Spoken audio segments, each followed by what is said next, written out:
அந்த காளை மாடு வந்து நிற்கும். அந்த சின்ன பொண்ணு இந்த ஆம்பளைகள்லாம் போய் அடக்க போவாங்க. அந்த சின்ன பொண்ணு வந்து கூப்பிட்டு போகும். சரி ஓகே. அந்த ஆம்பளைங்கனால கூட அவ்வளோ பெரிய ஆள்லாம் கிடையாது. ஒரு சின்ன பொண்ணு அந்த வலிமை மிக்க காளையவே கூப்பிட்டு போகுது. சரி புரிஞ்சிருச்சு. அடுத்து வேறு வேறு அது மாதிரி அதாவது இந்த மாதிரி நீங்கள் அங்கங்கே ஒரு இடைச்சல்கள் மாதிரி ஏதாவது ஒரு இது கருத்து மாதிரி வச்சுட்டு ஆக்சுவலாக இது கருத்துன்னு கிடையாது. இது யாருக்கும் தெரியாமல் இல்லை, யாரும் பண்ணாதது இல்லை.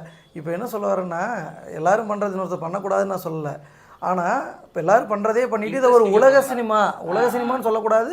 இன்னொன்று எங்கேஜிங்காக இருக்கணும் படம், அது ஒன்று இருக்குது. அது அதே மாதிரி இப்போ நான் உங்ககிட்ட முன்னாடி சொன்ன வார்த்தை தான். இப்போ ஒன்றும் இல்லை, இது ஒரு வீடியோ தான், நம்ம ரெண்டே பேசிக்கிட்டு இருக்கோம். ஏதாவது லைஃப் அப்படி தான்.